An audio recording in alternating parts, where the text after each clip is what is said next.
Dean Philpott, man, so excited to have you here. Welcome to the podcast.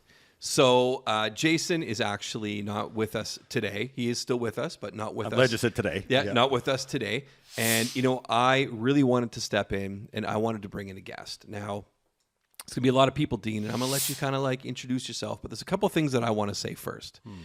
Now, you were actually the very first person when I entered into this whole real estate coaching world. You were the first person to ever give me a compliment that changed my life, my outlook, everything. And that compliment that you paid me was after a business planning session. It was on a voicemail. And I'll tell you, man, it was one of the nicest things anybody said to me, and it was so timely. You actually changed my state and my state going forward. So I look up to you. You are somebody that I try to emulate in my personal life, in my business life. You have taught me so much over the years. And this isn't even scratching into your real estate career, everything you do. This is just sort of the impact you've had on me in the 5 years that I've known you. So Dean Philpott, founder, CEO of the Bald Guy Real Estate Team right here in our town, good friend of mine, a brother, and somebody that, you give good hugs, man. I'll give you that. Mm-hmm. And hell of an amazing guy, Dean Philpott. Thanks, Joe.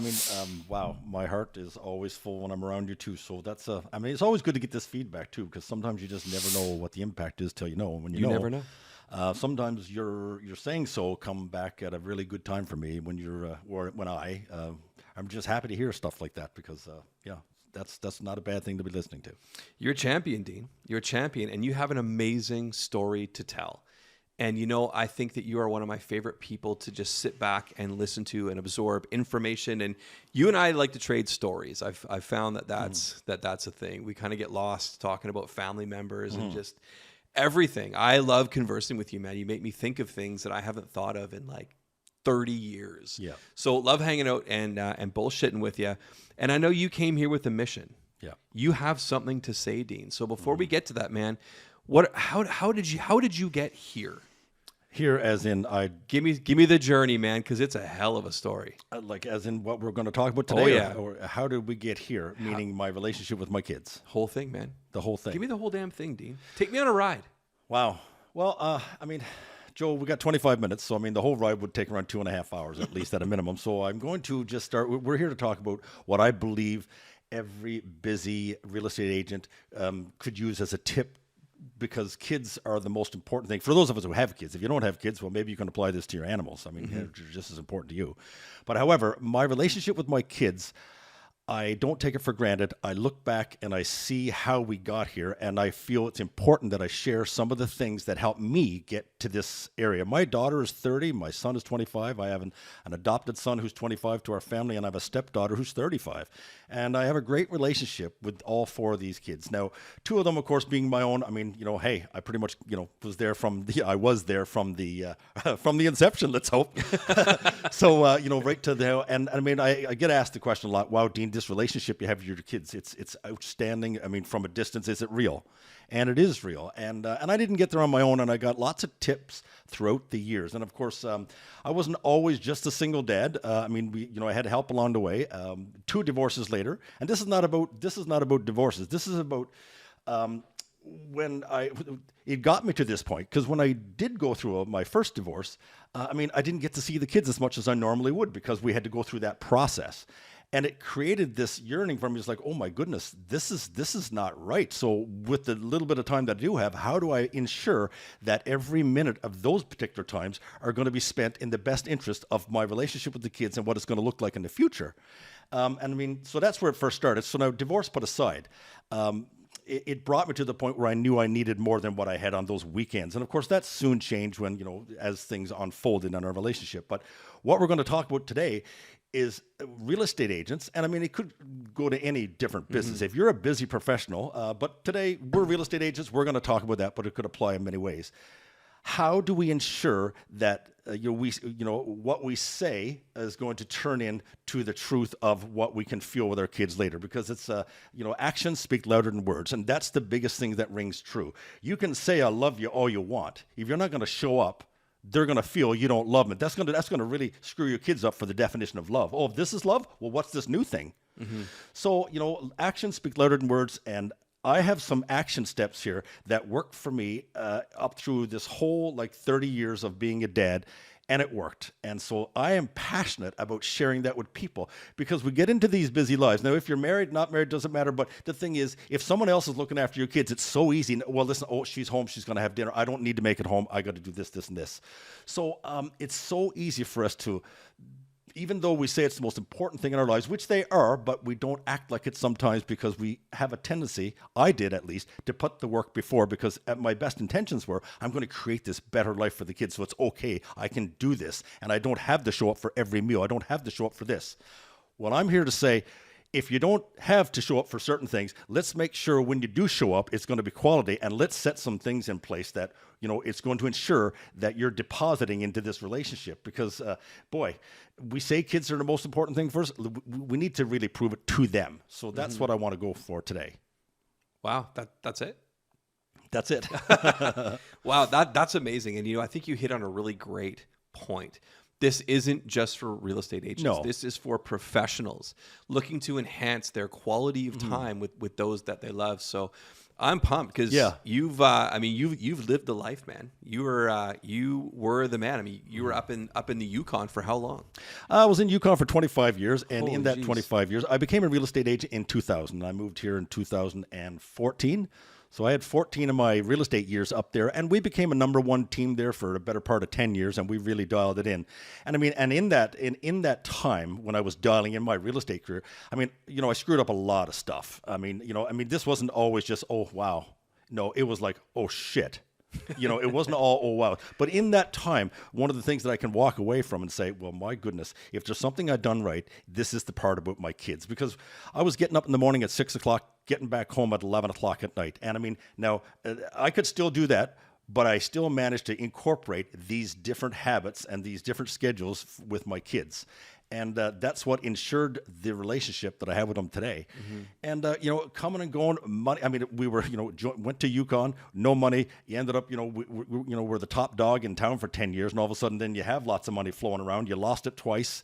We went through, 2 divorces later. This was not always just a pretty story. But the prettiest of the stories is I was able to walk away from this thing, when we left and come down here. And I have my children following me because they want to, not because they have to. We have a love that's so deep, Joe. It's beyond measure. And if I look back at anything in my life that I've done right, and this is the one. And I'm a great dad. Absolutely, you are. So, I've never met Reed before, but spent enough time with Kate. Just an amazing, grounded, well-rounded individual, amazing human being. Her and Anthony. So let's break this down a little bit, right? So what was it that you did that you think most people out there aren't doing in this industry? What a great question, because as a dad and hanging around, Whitehorse at the time, I was seeing a lot of deadbeat dads and making excuses, and parts of me is like, well, maybe you don't even want to see your kids. I don't know what that's all about. And so that made me realize, I wonder how many people are out there that's not actually putting things to work that could work and they don't know about it. Or it's so overwhelming because, they got to spend all this time at work to earn the income to provide the life that they want for their kids, that they just don't know how to make it happen. So, and again, a lot of these things were not my ideas. I got good advice. When I realized one night, and wow, I didn't even know I was going to tell this story, but the kids were little. This is where it all starts, Joe. The kids were very small. I was going through my first divorce, and I remember being so stressed out. We had a big gold fish tank right in front of us, and I remember something coming down the pipe, and I took up the remote for the TV, and I just tossed it. I was so distraught about something, and I knew I was out of control. And I threw that remote, and it landed in the fish tank, and it broke the glass. And I watched both kids sit on the floor crying, trying to pick up their fish. And I melted that moment, and I knew I needed help. And I thought, this is not the dad that I want to be. That was my father. And that was, hey, I've accepted that. And that's where that was coming from. That was a learned behavior that I had.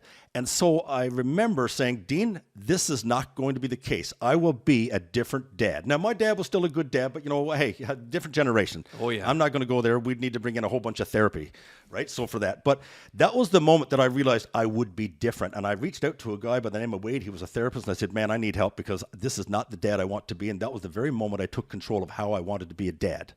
And so, now for those of you, obviously whoever is listening right now, I want to encourage you to pick up your pen. There's going to be a lot of beautiful notes that we're going to take today. And please, because if you take notes, you're going to remember it a lot easier and you won't have to go back and refer to this podcast. But and I wrote a thing called ACT. So for the A, you can write down around your notes. You can apply this to your life. For the C, put down, this is something I need to change in my life. And if it's a T, you can teach this to somebody else that knows that you know. So ACT around what we're going to talk about. And you know what, Dean? For me, number one, Yep. the very first thing is a T. Yeah. Teach people to recognize when a pattern needs to be broken. Yeah. That's the first thing I've pulled from your story, right? Understand when you're at that bottom, Yeah. you need to see which way is up, Yeah. especially when you're staring down the barrel of kids. Yep. Love it, man. To me, that's a T right Yep. there. When I look back at how I started treating the kids, and again, this is some of this advice was my advice. This is some of the stuff I've created on my own, and other things people said, Dean, this is what's worked for me. So this is, I can't take credit for all this, but I tell you what, I am going to regurgitate it, and we're going to put it back out there in our language today. So one of the first things I did when the kids were really small, and again, nobody's got to agree with all this. This is what worked for me. I never spoke to my kids in the baby voice. Oh my God, oh my God, oh my God. Joe, it's not my thing. And I thought, this is not the way I would have ever wanted to be spoken to. So I've always spoken to my kids as they are, adults and human beings. I talk to them like I wanted to be talked to when they talk back to me. So that was one. And when I started thinking about how I wanted to outline this today, that was one of the first things. And I don't criticize other people for doing it. You do your thing, but it didn't work for me. So I must say, my kids have responded very well to being talked to like humans, not little things that couldn't communicate. Because even though they might not be able to speak, they can communicate. And then of course, when the kids, when I did start it, we could start talking to each other. I would never talk to them by standing up and looking down. Joe, I mean, we're sitting in front of a mic. I can't do it because now I just want to jump up and show you how I used to talk to the kids. But I would always bend one knee and I would get down on my knee and I'd look at them at eye level.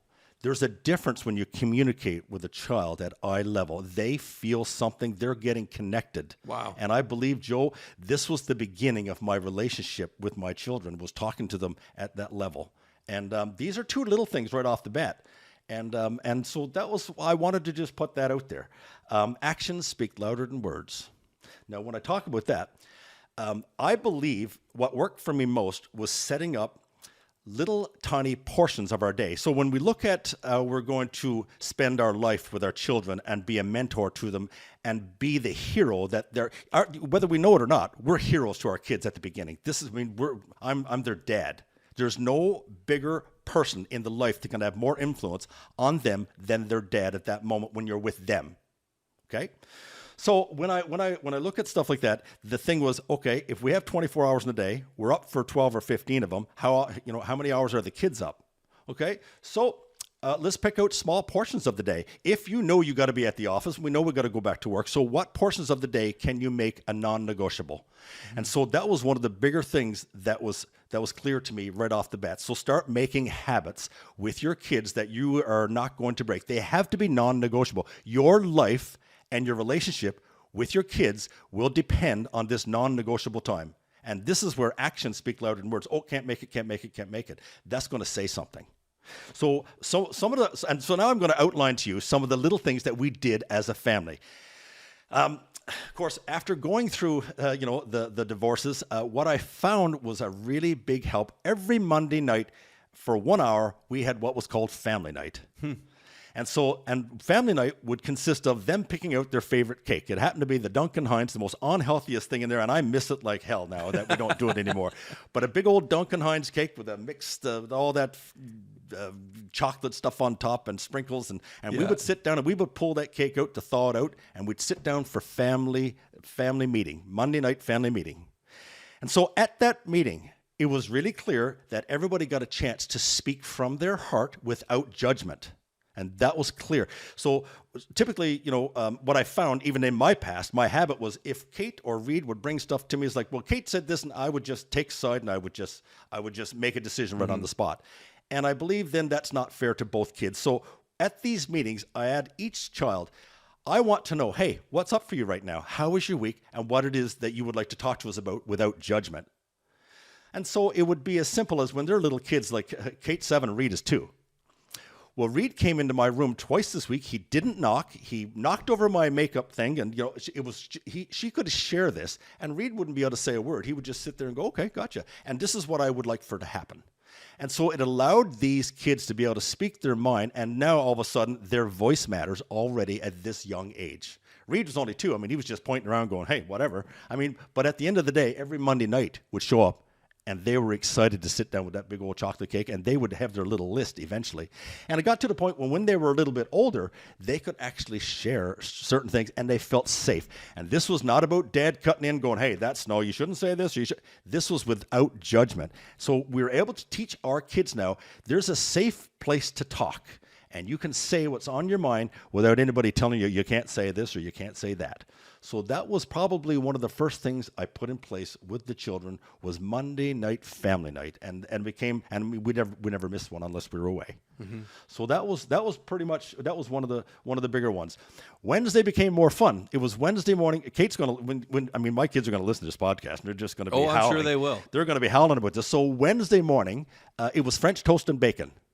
And I mean, my God, I'm good in the kitchen with breakfast. That's my thing. And I'm up every morning. Really? Early. I've never experienced that yet. Yeah, well, buddy, French toast and bacon. My man. I'm going to tell you. So it became a staple. And it was just one of those little habits where we were able to gather at the breakfast table, because there's a lot of mornings it's like, you're fighting to get out of bed, and you got to throw the kids in the car, and you got to race them downtown, and you got to get them to school, and they got everything else going on, and plus my busy life as well, because normally I was up at 6 and gone to the office. It was the way it was. But Wednesday morning, those kids knew there was French toast and bacon, and there was lots of it, and that was a staple. So that was, again, a small habit that brought us together. We were able to talk about stuff, and that was just another beautiful little moment. And Kate remembers it to this day. She can taste it. So when you talk about 30 years later, what do you remember about growing up? I remember that every Wednesday morning we had French toast and bacon as a family. Now, that's interesting. Now, if you have more than one child, of course, now that just means you have to start, okay, what you do for one, you got to do for the other. And this is great. I mean, it forces a parent to really put their money where their mouth is. You want to say your kids are so important? This is where you got to start making it happen. We have our whole day to spend at work. We only have a few choice times that we can pick out with our kids because they're not involved in something. They're not with their, someone else. And so Thursday mornings, which is the next morning, of course, it was my morning to take Kate out for breakfast. I mean, so some may say this is excessive. Maybe it's not. We got the relationship we got today because of what I'm about to tell you. So Thursday mornings, we would stop at this little cold place called the Loose Moose Cafe in Whitehorse. And Kate walked in there, and she was just a little queen, and they got to know us. And it was that, like she felt safe walking into these places. We're creating habits now. These kids are with us one-on-one, nobody around. Mm-hmm. Now, when my son Reed came along, of course, he picked a different one, and I would choose a different day. But these are non-negotiables. And that was so that Thursday, it was okay now, Joe, that if I didn't pick him up from school that day, I've spent my 1 hour one-on-one with Kate. Mm-hmm. Friday morning would be for the Reed, So these were non-negotiables, and they started setting the tone for who I was as a dad. And when I say something, they knew it was going to happen, and they looked forward to it. Now, that was huge for me. And so wow. That's where those little habits start. Now, whatever that's going to be for whoever, that's going to fit your lifestyle, but that set the tone for what was about to become, because now they're just little children, and now they're beginning to trust you. And when they hear that you're going to say something, it means something. Mm-hmm. Versus, I'll be at your game, but not show up. We've all seen, Liar, Liar with Jim Carrey, those kind of things. And that's what we want to avoid. If we're going to have that relationship that's going to be life-lasting, these are the things that a person will put into their schedule. Because if there was a listing agreement, you wouldn't be walking away from that. No. So if you have a breakfast with your child, who's, that's why we want to do what we do, you're not going to walk away from it, so just don't. Put this in place. Now, along with that, one night a month, Kate and I would go and we would have, it was called date night. And so I would have Kate, she would dress up in her best dress, her little high heels. And again, I'll go into a couple things here. As a dad and a little girl, now boys are going to be a little bit different, but we'll go there. As a little girl, I always opened up Kate's door. I still do to this day. When she walks up to my vehicle, I open her door for her. That's what she deserves as a little girl, and that's the impact that I want to be as a dad. Now, this will prove out very fruitful later. But I would have Kate come out to the car. She's all dressed in her like a Sunday morning, like her little beautiful dress, her little high heels, and boy, she'd have her lipstick on, her hair up. And my God, we would go down to a place in Whitehorse called Giorgio's, and we would walk in, and her head was held high, and she was the only person in the world at that point. And we would sit down and we would order whatever we wanted off the menu, and people got to know that was her favorite place. She went on later on in life, she worked there. Of course, go figure. She went there every day. And it was, one of our little Greek places in town, and it was just the go-to place. So she picked out this little spot where, hey, this is where all the people go when they're celebrating stuff. So once a month, we went to Giorgio's, dressed up. My suit was on, my tie was on. That was the only time I ever wore a suit and tie. And so opened up the door, and that was the next thing. That wasn't just for that occasion. Most of my life, I've opened up Kate's door. And of course, one would think that that might be a little bit excessive, but as it proved on later on in life, I kind of knew when she started dating boys, it's like I watched when they come pick her up. If he didn't open up her door, and so it wasn't even me telling Kate, if he didn't open up her door, she knew this was not going to work. Mm-hmm. And I thought this was the funniest thing because look, I've set the tone for who she's going to date. I can't believe that. One guy showed up once and spun out his tires in our driveway, and I thought, oh boy, you're in trouble. Yeah, he just showed up and picked her up and blew the horn, never came in, and not even knocked on the door. And when she got in, he spun out and left. I said, yeah, that'll be the last one. And so it was. He never came back. And it wasn't because of me. It was Kate. Yeah. So she got the understanding about, hey, this is what I deserve as a young woman. And I talked to her about all these things, as we went up through. But it's about setting those habits. And the date night, open the door. And when it comes to the boys, well, hey, boys are, hey, we're tar with a different brush. Now, when it comes to my son, what would I do for him to make him feel special? We had a long driveway. Every time I got to the end of the driveway, I'd stop, I'd get out, and I'd go, all right, you drive. And he could drive in the driveway. And I mean, for him, this was out of his world. It was out of the realm of what was possible. So then he would come on in. And so those are the little things that we do. When it came to traveling. Let's just pause for a second here, Dean. Now, here's some of the things that, again, there's so much here. Now, for the people that are going to listen to this, the people that want to, and I think this is more like, we talk about, this is how to be the great dad. Do this with your kids. I don't even think you need kids for this. This is how to treat your spouse, your friends, like you said, your animals, if that's your thing. And I think it's so important. You said two critical pieces. Number one, build those habits. Talk about that's so important to build that time in. But you took it a step further and you said non-negotiable. Mm-hmm. You said that about 3 times. And you go check the replay. Maybe it's 3 times. Could be 4. It's so many people that actually set those in their schedule. They pretend to make it a priority. But then again, what gets put on over top of that? It doesn't become that non-negotiable. So how did you manage to pull that into the realm of non-negotiable versus, well, it's secondary based on everything else I have going on? I felt my life depended on it. Wow. I knew I was a dad by choice. And if I don't do this, because I watched my own habit with myself, go to the gym, I would bull over that with anything. So I wouldn't do that. And of course, that wasn't working out for me. And I said, I will not do that with my children time. So it was my life, my relationship with my kids depended on those non-negotiables. Mm-hmm. Incredible. Yeah. And so and now you got Reed driving up and down the driveway. Now we got Reed. Yeah, and I should maybe I should have went into showed him the reverse versus the first gear more often than not, because on one of his birthdays he went to back the car up. I said, oh yeah, you just back the car up, no problem. And he was all cool in front of his friends, but he put it in first and went on in through the garage door. Oh, perfect. But and those are the things too, right? I mean, my gosh, when the milk is spilled, that's the time to prove who you really are. It's like, hey guys, it's okay. It's all good. Not losing our temper, being aware, which taking care of yourself enough where, when Reed drove through the garage door, this was not a big freak out session. The guys, my goodness, there are kids. Would you ever speak to your 5-year-old self in a manner that wasn't consistent with how you want to speak to your kids and how they want to respect you? So it's about that too, having our shit together enough where when stuff does go wrong, not to lose it on these guys. Like we're to be their example. And again, this was the bigger part of my life, and I know this is where I took it, and I'm happy about that. Wow. Wow. Going traveling. I mean, again, we were making bank at the time. We're very busy. It was not about the money at the time. It was about when it come to going to Disneyland. These are big trips. I mean, yes, you can do a family trip. I'm not saying don't do the family trip, but I was a single dad at that time. And so to take two of them there, no, in 5 years difference, no, I didn't do it. So I took them both separate times. And wow, these experiences, I mean, the kids still remember each one. So don't hesitate to do these unthinkable things. Do the one-on-one as well as we did our family times. We'd go camping together. We'd take our boat out together. But there's that one-on-one, the travel thing. And boy, does your kids ever feel special. I mean, we're talking about now having the kids grow up under the impression that they're special. We're worth it.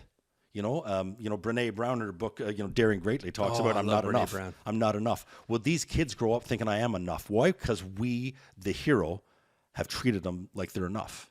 And I believe that's so important, right?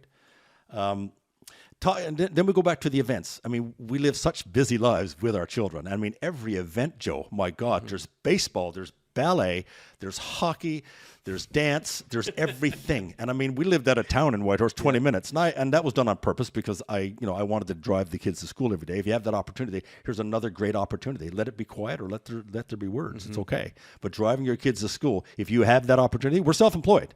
Let's give your head a shake for a second too, right? We're self-employed. If you have the opportunity to drive your kids to school, drive them to school. Work doesn't trump that. They're in school by 8:30, you're off to work. They're only small for a little amount of time. So doing these events, I mean, going every night, going to these events. I attended every event. I didn't miss very many. The thing is, I wasn't very present at them, and I'll be, that's one of the things. I mean, Reed would score a goal, and I don't remember seeing it because I was writing an offer, but I was there. So if there's any place that I might have missed out, it was being present.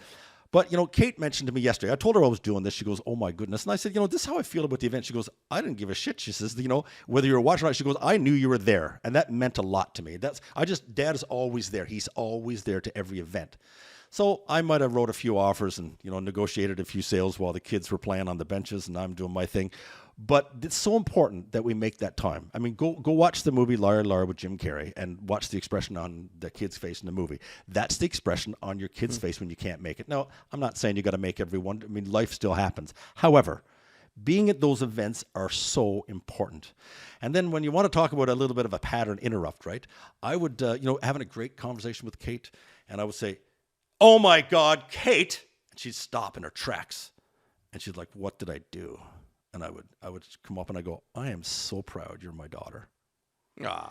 Joe, this was a game changer. I'm looking at Paige as well. It's like, my gosh, wow, what a game changer. And now it's interesting. It's 30 years later. Kate will walk into her office and she'll go, Dad, have I told you? Oh my God. And I'm like, oh shit, we just lost it. Deal. What went down? What just happened in Kate's life that's so drastic? She'll go, I am so proud you're my dad. Joe, there's something there. There's something that's so beautiful about these little things that we do with our kids. She goes, Dad, it always just shocked me. And she goes, and then she would just, oh my God, and she'd drop and she'd know how special she was. And I mean, we all have different things we can do. I'm just saying, this is what worked for me. Wow. Now, I also incorporated something a little different, and I sent you a couple copies yesterday. And I included Kate in my business. Oh, man. I got a good chuckle out of that because I've known Kate for probably about 5 years now. And listening to those, man, it brought a smile to my face. Little MP3s, MP4s. Talk to me about those. Yeah, so in my real estate career, I started getting busy, and it was pretty evident. It's like, oh my goodness, like, wow, it's getting, I'm busy. And at that point, production was a little over 100 deals a year by myself, no assistant, and I was, we were really rocking it. And so it was getting tough to meet all these non-negotiables. And I thought, well, hey, maybe I can switch it up a little, right? And so I started involving Kate and Reed in my business. And so I was doing radio ads at the time, and I said to Kate, listen, I'll tell you what, here's the deal. I want to get you involved. You have a beautiful voice. I'd like for you to create some sort of banter, some radio ads that we can do together, and we'll go down to the radio station and we'll produce them together. And of course, this really turned her crank. And so after a while, we finally got our first one out, And so she started producing, well, she didn't produce, but she was on the radio with me doing these radio ads. And then, of course, the recognition came around from her friends. And it was just, she felt included in our business as well. And I want to take that a level further when, we talk about a little further here about, asking our kids for advice, which is sometimes unheard of, right? But getting Kate involved in that, set her stage too for the real estate business. And, but I don't know if you'll be able to play some of those throughout the podcast when it's over or whatever, but I sent Joe a couple yesterday. Oh, yeah. And Do you think we can, Paige? Yeah. All right. Yeah, these are 30-second clips, and my gosh, I've saved every one of them, right? Every one she ever produced. Bonus features. Yeah, we'll add those as bonus features. Hey there, folks. It's me again, here to tell you. Hey, Catherine, can I say something this time? Sure, Dad. Tell them about your amazing real estate experiences. Well, yes, actually, And tell them, when they're ready, you'd love to sell their home. Yes, well, And tell them to drop into RE/MAX and ask for the bald guy. Yes, right, what she said. Hey, Catherine, how come you know so much about real estate? Because, Dad, you never stop talking about it. Turn your real estate gold into real estate sold and call 393-DEAN today. And getting your kids involved in your business, it just, again, there's another layer of strength in that relationship. 'Twas the night before Christmas, and all through the house... House? I'm Dean from RE/MAX, the bald guy. I know houses. Dad, I'm kind of in the middle of something here. Oh, okay, go ahead. Not a creature was stirring, not even a mouse. There it is again. You said house. No, I said mouse. Oh, sorry, Kate. All I ever think or hear about is real estate. I'm going to have to ask you to give me a minute alone to finish this. Okay, but when you're ready, I would love to sell your home. The stockings were hung by the chimney with care. My dad is Dean Philpott, and he has no hair.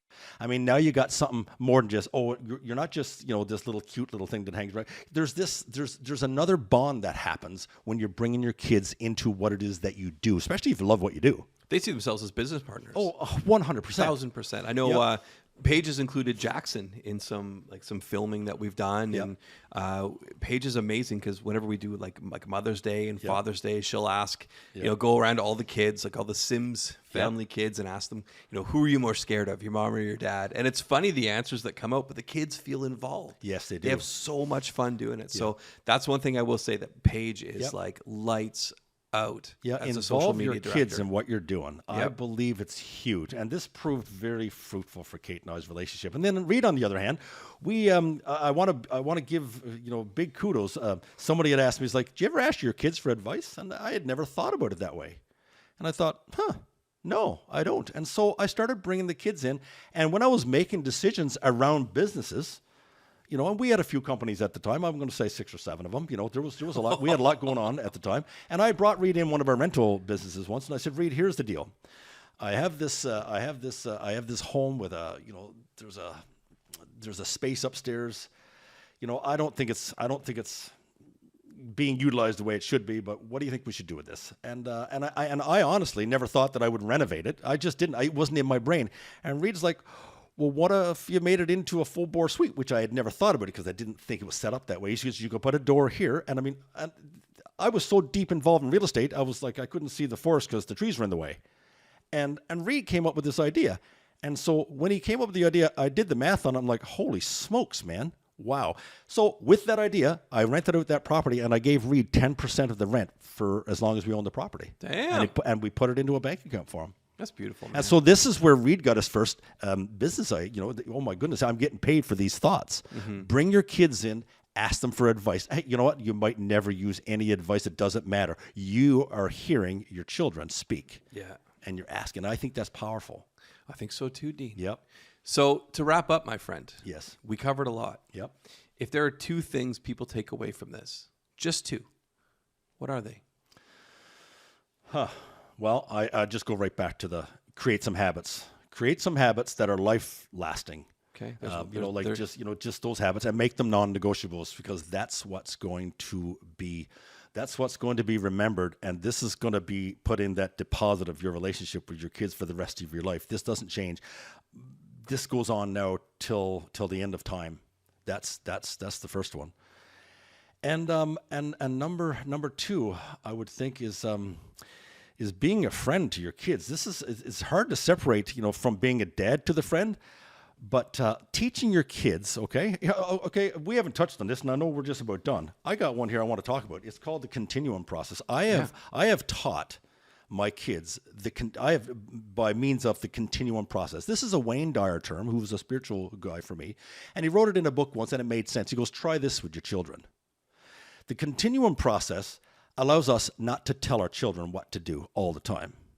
The continuum process quite simply says, ask your kids the right questions that you can draw from them, empower them to think for the answer, and then let them apply that answer and let them fail if you have to. Now, we're not talking about letting your kids jump out in front of the I-5, right? You're talking about your kids walking by the pool too close. Most parents will walk up and they'll grab, hey, don't go too close, you're going to fall in. Bam, they'll snatch them out. Why not walk up to your children and go, little Johnny, you're walking too close to the pool. Now, if you should continue to do this, what do you think are the possibilities that may happen? Well, I may not fall in or I might fall in. Okay, and if you do, what do you think? So, Joe, it's about asking our kids questions so we can empower them to think. If not, we're always going to be telling our kids what to do, giving them our advice. And we all know, I mean, for anybody that's aware, we all have our own answers inside. And our kids have their own moral compass. They have to do it. It's our job to ask the right questions to bring it out. We know what we want the answers to be. But the answer needs to come from them in order for them to be empowered with the strength that they're going to find. And they're going to take this right to the end of time. They know they have the answer by the time they're in their teens. And Kate, at a point, she would say, oh, let me guess. You're going to give me a question. She would ask me, Dad, should I go out? Now, listen, here's the deal. I got invited to this party, but this one, all the drama around it. And I would simply say, well, she'd go, can I go? And I would ask a question. Well, Kate, if you go, and this should happen, what do you think is going to happen in your life because of that? And great. You know what? 9 chances out of 10, she didn't go, but it was her decision. Yep. Joel, these are the 2 things that I think are the most important thing. And again, as to sum up here, I want to talk about what we've talked about once before. It's called the relationship test. Now, here's a test that my son and I went through, and it saved our relationship. It's called the relationship test. And if you feel that you're a little off or the relationship is not going in a manner that's healthy for both parties, and especially when you're in your teens, my goodness, this is a little round of questions that can help a relationship take it to the next level. And it's called the relationship test. And the first question would be, I would look at, well, Joel, we can do this right now. Let's do it. You're my Let's boy. go. You're my boy. You're my boy too. All right. So Joe, on a scale of 1 to 10, where do you think our relationship is?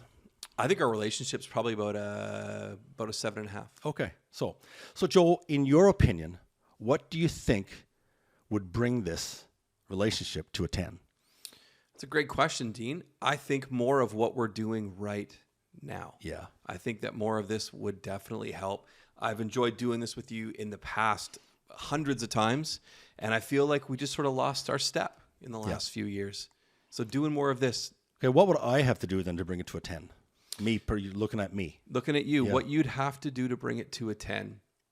You would have to not just put it on me to reach out to you. You would do exactly what you did this week by reaching out to me. Cool. And what do you think, Joe, you would have to do personally to bring this to a 10? That if I don't hear from you, that I also need to take that initiative and go, I haven't heard from Dean in a couple days, and ask you to do, and I would do the same thing I'm asking you to do for me. So Joe, here's the key to the relationship test, right? So it's about asking the question. And these are hard questions, and a relationship this test can only be done when you've talked to your son, your daughter, your spouse. This goes back to your business partner. But we're here talking about kids. So I brought it into my son. I said, Reed, here's the deal. On a scale of 1 to 10, where's our relationship? It's a 5. Well, what do I have? I put it back to me first. Put it back to me. What do I have to do? And then Reed, what do you have to do? And, it really opens up the dialogue. And they know the answers. And, boy, it changed my relationship with my son when he was 14 years old. That relationship test saved my life. Wow. Now, that's how powerful that is. And I've brought this to our team. We can do this at any given thing. So if, the continuum process, asking questions, having these little tools in our tool belt to make sure that this relationship is going to be really where we want it to be. Because, that's truly all we have in our life is our family. Your family and your friends. You bring this, you get sick tomorrow. It's not about being at the office, but who's going to be around you? It's going to be your kids. Mm-hmm. It's going to be your kids, your friends. And that's how we maintain these relationships. And these are the kind of little tools I love it, that man. we have. And hey, for the record, 7.5 out of 10, man. That's a good score. That's not bad, huh? That's a great fucking score, that's Dean. Not bad. That's not a great score. And I mean, you and I have been making those trust bank deposits a lot over the last we 5 have. years. So, Yeah. and man, I'm looking forward to this thing being a 10. And I think there was so much value in this. I think that there's so many things that people are going. I know there's so many things people are going to take from this. Yeah. And I just, it's because I'm actually taking a lot from this, and I'm going, oh my God, I don't do that. Yeah. Oh, I used to do that. Oh, why did I stop? So my mind is just ripping through. And again, man, I think you really help elevate people to be better business partners, better leaders, and most importantly, better spouses and better fathers. So for that, I thank you.